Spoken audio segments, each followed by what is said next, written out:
this is my disclaimer.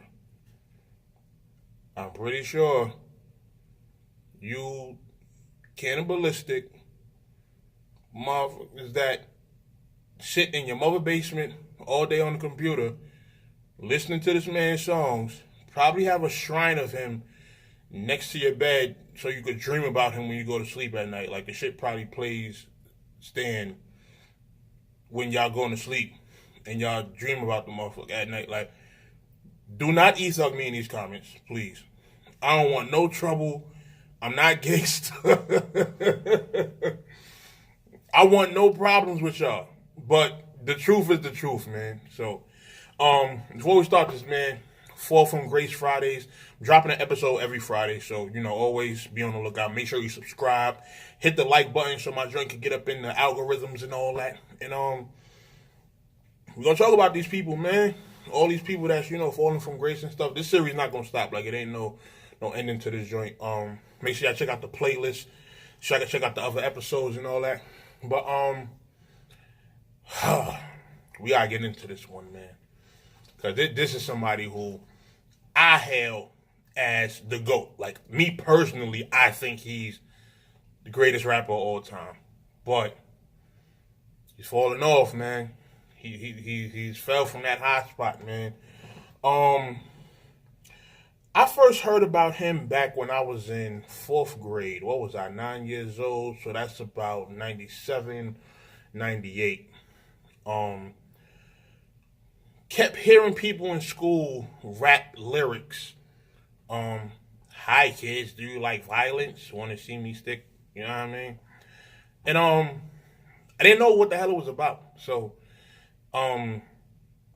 start listening to the radio more at the time to see like what niggas were talking about. And Eminem. So start hearing him on the radio.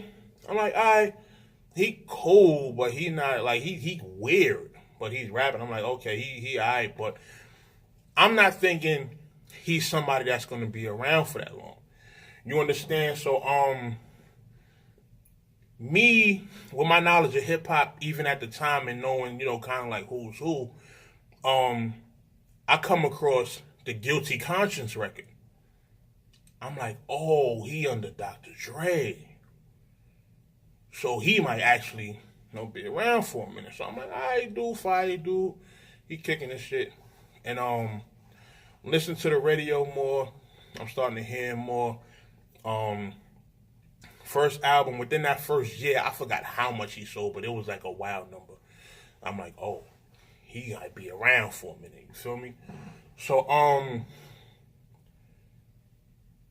second album, was it?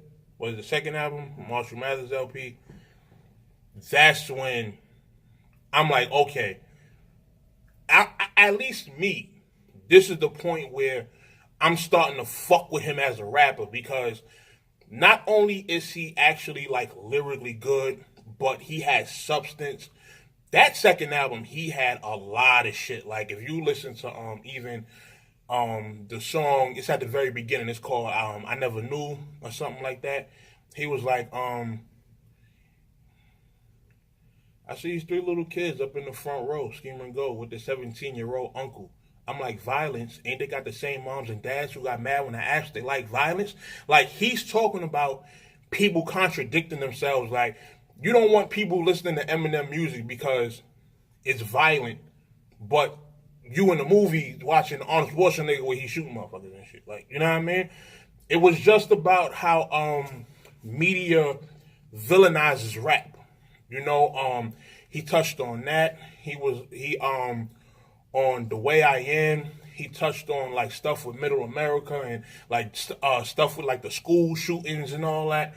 And he just touched on so many topics that we were seeing in the news at the time. And it was like, yo, like it might be darker rap than what we're used to, but he's still speaking on serious shit. You feel what I'm saying? It's like, yeah, it might be a bunch of fag and a bunch of cursing and stuff like that, but he's still rapping about stuff that's going on. So it's like, in a way, you could say he's a conscious rapper. Like, he's a hardcore conscious rapper. You understand? He's doing the same exact shit that Common, Talib Kweli, those kind of guys. He's rapping about the same exact topics they rap about. It's just that he's using the hardcore hip hop vehicle to, relate messages and stuff like that. So, me early on, I caught that. And that was why, I rock with him heavy. Of course, you have songs like Kim where, kill your wife in a song and stuff like that. That's his personal life. You feel what I'm saying? Like, what he go through, that's what he go through. And he makes songs about it. You can't really blame him. At the end of the day, he's still an artist. He's still a human. He's still somebody who has feelings. So if he going through something with his family on the side and he feel like that's what he got to make a song about, then that's what he going to do. You got people who go through personal stuff all the time. And, they mask it. They don't really, make it known their true feelings. But as an artist, he give it to you. He give you exactly what he's feeling. So that's enough reason I respected him for that. It's not a lot of artists that do that. They give you, if they do give you their feelings, they sugarcoat it, they kind of beat around the bush, but he was like, no, I want to fucking kill this bitch. Like, you feel me? So, that was one of the things I respected about him. Forgive me if I'm messing up, like, any album orders or stuff like that. Like, I'm just remembering as I go, how I was into stuff. And, let me see, I think the whole 8 Mile thing was right after that. Eminem show. Eminem show was fire. That's another class. Like, that's 2 back-to-back classic albums, at least for me. You feel me? You got the Haley song, you got the Superman, you got the Let's Get Back to Business. He got so much shit on there where he's just like, once again, with the substance. You got the Soldier record. Soldier's one of my favorite records of all time. You understand? Just the energy and the vibe and everything, like even the intro, which is the setup to the actual song, like the whole thing is just like one fire package. You know what I mean? Then I want to say he kind of start falling off. That was like the first time he started falling off, at least in my opinion. Sign 50. Then he's doing the Mockingbird and that album. I think it was Encore. And this sounds like Eminem, like on drugs. It's like a mix of comedic Eminem with woke Eminem with maturing Eminem. Like when you got records like the Mockingbird record, stuff like that, you can tell like he's taking a more serious approach to his music. As far as just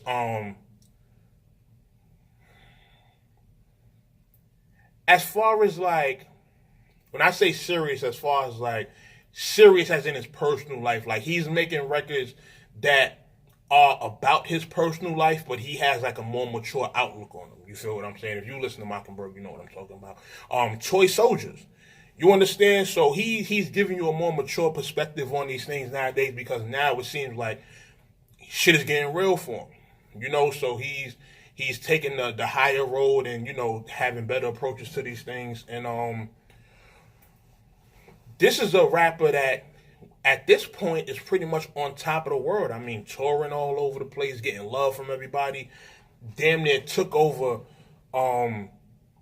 MTV and, VH1, and, we were seeing him on all the fucking shows. He was hosting some of the shows, the countdowns and stuff like that. So this is a person who throughout that time span ended up on top of the world. And after Encore, he took a break for a little while. Took a break for a minute. My bad, y'all. It's hot as fucking here. Took a break for a little while. Came back. Was Relapse the comeback? After Encore?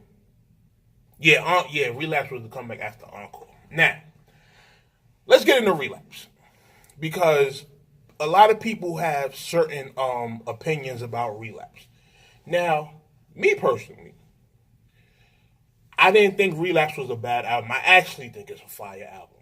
And let me tell you why. Relapse is a horrorcore album. You understand? I am a person who watches, I watch a lot of horror movies. So the stuff that he was rapping about on there, and then the stuff that he, like the moods of the records and stuff like that, is shit that I like. Like, it sounds like sitting through a rap horror movie. You know, so me personally, I like the album. I love the album, actually. But I understood people who didn't like it. Like, one thing everybody complained about was the accent. Yes, he kind of overdid it on the accent.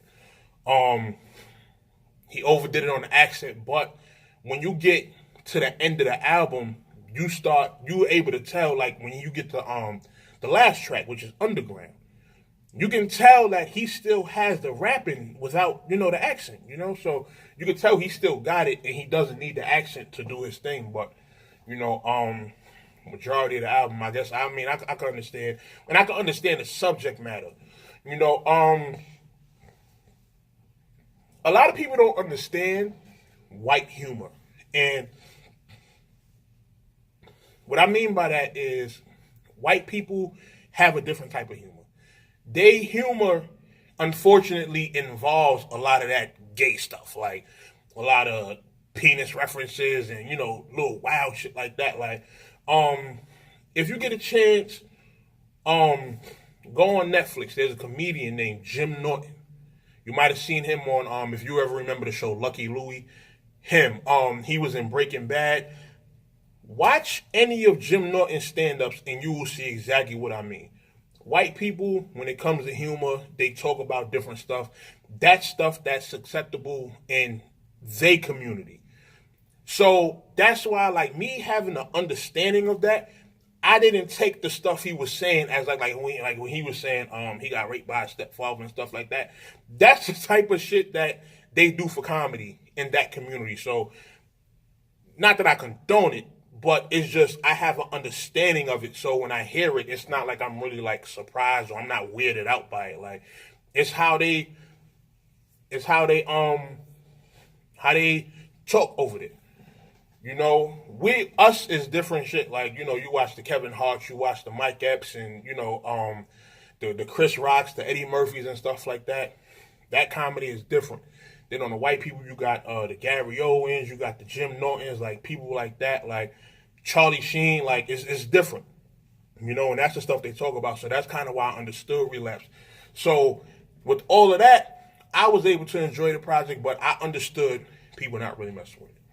Now, after that, he get a lot of flack for that album, which is completely understandable, even though it sold like crazy. And then he comes back with Recovery. Now, from what I see from a lot of people, it's a lot of mixed opinions about that album. Because people say it kind of sounds a little too popish. And I get what people are saying when they say that, but me, I still enjoyed the album because, to me, this is Eminem on steroids, like as far as rapping. Like, if you listen to the verses, he's doing a lot of like super punching, a lot of double entendres. He's doing a lot of like extraordinary rapping on this album. If you able to ignore the pop feel of a lot of the records, like White Trash Party, he got the joint with Pink. Not Afraid, of course. Not Afraid sound like a damn gospel record, but still felt like it was fire. But throughout the album, he still has a lot of gems on there, like even On Fire, 25 to Life, Cinderella Man. Like, he got a lot of dope records on there. Session 1 with Slaughterhouse. Like, come on, man. To me, Recovery, that's one of my favorite albums of all time. That's a joint I listen to at least 2 or 3 times a week. You feel what I'm saying? Especially for me personally, when the album came out, I was going through a lot of personal stuff, and listening to that was like, got me right through that shit. You feel me? So, to me, it was a good album, but it's still like, people don't attribute it to the same quality of music that he was putting out back in like the Marshall Mathers LP and Eminem show and stuff like that. So, I kind of understood. But I still was rocking with Eminem. Like, and you gotta admit, like, when the album dropped, he had like 10 songs on Billboard that went to the charts immediately. You feel what I'm saying? So, musically, he was still hitting for a lot of people. You understand? So, I think the album with Diamond or something like that. And that's another thing. Like, Eminem has sold a lot. I think he sold over 100 million records. You feel what I'm saying? So, get the recovery.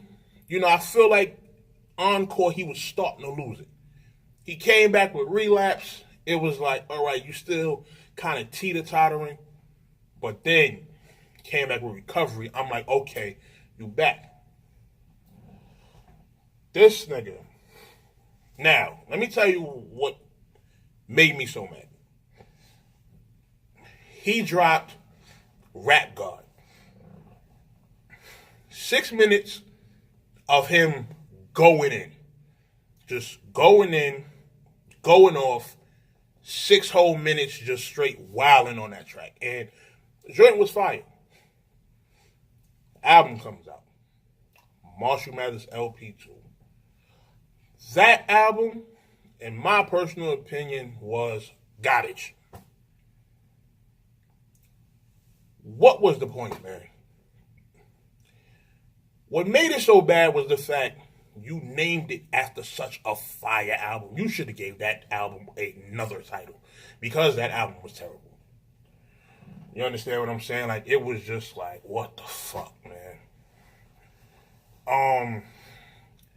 I like the Rihanna joint. The Rihanna joint was cool. Him and Rihanna, y'all should make tracks together all the time. Y'all should do an album together, actually. I think that would be fire. You know what I mean? The Rap God joint was fire, and that was about it. The rest of the song was trash. Like, I didn't like Survival. I didn't like none of the other shit that was on there. Like, that shit was all just like terrible. Like, I don't know if he was trying to make like a rap rock album or something like that. Like, it just, the album was just trash. You feel what I'm saying? I'm like, yo, it's over. I don't think we're gonna get Eminem back no more. It's a wrap. Comes out with the BET freestyle. Me personally, I wasn't feeling it. I understand that, I don't know, it felt like it was like he just walked out there and just rapped. Like, he didn't prepare it or anything like that. And like, it just, I don't know, for some reason, just didn't hit for me. Like, I understood the message, but as far as how it was delivered in rap form, it wasn't good. You feel me? So, I thought that was terrible. So, news comes that he has an album coming out. I'm like, okay, let's see what the album does. The album comes out. I forgot the name of the shit. The one that just came out. Album was trash. Album was trash. I'm like, yo, it's over. You understand? It's over. You feel me? Eminem don't got it no more. You know, he had maybe like 1 or 2 joints on the album that was alright. But it's like, I can't even tell you because it's like, yo, the album was such a letdown. You feel what I'm saying? So it's like, how do you go from being at the top of rap, dropping back-to-back classic albums, and then you're dropping back-to-back trash albums? You understand what I'm saying? So, man, listen. Me personally, I don't want another Eminem album. You know, I'm pretty sure I'm going to listen to it if one drops, but I'm not waiting for one. You understand? I'm completely numb to him saying he's going to release music. Like, even when they dropped the promo for it, like that little bull commercial, whatever it was supposed to be, the promo was so boring, I knew the album was trash. You understand what I'm saying? So it was like, wasn't even no point. And then he comes with the Chloroseptic remix, completely blowing the shit out the water, trying to show everybody he still has it. Bruh, you should have did that the whole album. You wait until people trash the album to do that one record where you're going off to say, hey, I still, like, come on, man. Come on, man. No. You know what I mean? To me, Eminem was the greatest of all time, but to see what Hov is doing now and, you know, dropping 444 and showing that he still has it, it's like Hov might have to take that spot. You feel what I'm saying? My greatest of all time list, at first it was DMX. DMX fell off. I got to do an episode on him. Then it was Eminem. Eminem fell off. Now it's on hold. You feel what I'm saying? So Eminem, from selling 100 million records, breaking records worldwide, and being all on Billboard and touring the world and shit like that, to now just having dropped 2 trash albums in a row. I don't even see people talking about him anymore. Like, it's just, Eminem's completely finished for me. You feel what I'm saying? So Eminem, that was his fall from grace, and he's done. You feel me? So shout out to everybody that's been tuning in, checking out the Fall from Grace series. Like I said, every Friday y'all getting a new episode. I might start something where I might do a giveaway if people can guess what episode I'm doing next and stuff like that. So y'all just stay tuned, man. Subscribe, like, and comment. And I know the Eminem fans are gonna kill me for this one, but I don't care. We gotta get niggas the fuck out of here, man. All these people that's falling from grace, we gonna talk about them, we gonna discuss it, and we gonna create discussion and let people know that these people are finished. So get them out of here. No Mercy, Trap New York shit, NoMercyTV.com. I'll holla at y'all. Bye.